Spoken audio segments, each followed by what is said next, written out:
Welcome to அபி சமையல். பூரி நல்லா புசு புசுன்னு உப்பலா வர்றதுக்கு டிப்ஸ் சொல்லுங்க அப்படின்னு நிறைய பேர் கமெண்ட்ல கேட்டிருந்தீங்க. அதனால சூப்பரான புசு புசுன்னு பூரி எப்படி சுடலான்னு இன்னைக்கு நம்ம பார்க்க போறோம். இந்த வீடியோல நிறைய டிப்ஸ் சொல்லியிருக்கேங்க. அதனால ஸ்கிப் பண்ணாம கடைசி வரைக்கும் பாருங்க. நான் இன்னைக்கு 3 கப் கோதுமை மாவு எடுத்திருக்கேங்க. இது கூடவே 1 கப் ராகி மாவு எடுத்திருக்கேன். உங்களுக்கு ராகி மாவு வேண்டான்னா அதை மட்டும் ஸ்கிப் பண்ணிருங்க. இப்போ இதில் 1 டேபிள் ஸ்பூன் நல்லெண்ணெய் சேர்த்துக்கிறேன். உங்கள் வீட்டில் நீங்கள் சமையலுக்கு பயன்படுத்துகிற எந்த எண்ணெயாக இருந்தாலும் 1 டேபிள் ஸ்பூன் சேர்த்துக்கோங்க. இதை ஓரளவுக்கு கலந்து விட்டுட்டு தேவையான அளவு உப்பு சேர்த்துருங்க. அடுத்து இந்த 2 மாவையும் ஒரே பவுலில் சேர்த்துட்டு தேவையான அளவு தண்ணி சேர்த்து நல்லா பிசைஞ்சிருங்க. சப்பாத்தி சுடும்போது மாவு கொஞ்சம் லூஸாக பிசைவோங்க.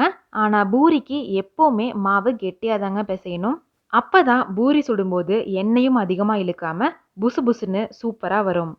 இந்த அளவுக்கு கெட்டியாக மாவு பிசைஞ்சிருங்க. அடுத்து நம்ம மாவை தேய்ச்சிட்டு பூரியை எண்ணெயில் போட்டு எடுத்துடலாங்க.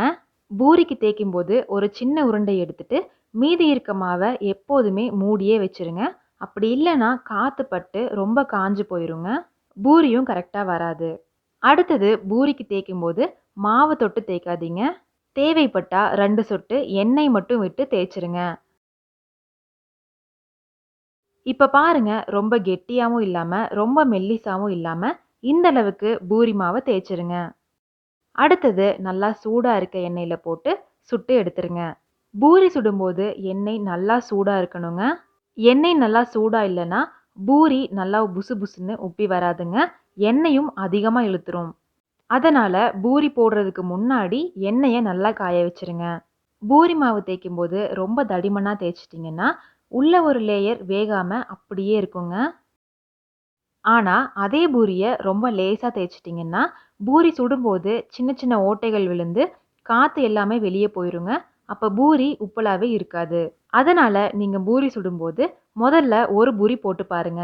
அது நல்லா வரலனா நீங்க எந்த இடத்துல தவறு பண்ணியிருக்கீங்கன்னு தெரிஞ்சுட்டு அடுத்த பூரியில அதை சரி பண்ணிருங்க. உங்களுக்கு இந்த வீடியோ ரொம்ப யூஸ்ஃபுல்லாக இருந்திருக்கும்னு நினைக்கிறேன். நீங்களும் இந்த டிப்ஸ் எல்லாம் ஃபாலோ பண்ணிட்டு புசு புசுன்னு பூரி சுட்டு எப்படி இருந்துச்சுன்னு மறக்காம கமெண்ட்ல சொல்லுங்க. இந்த வீடியோ பிடிச்சிருந்தா லைக் பண்ணிட்டு உங்க ஃப்ரெண்ட்ஸுக்கும் ஷேர் பண்ணிருங்க.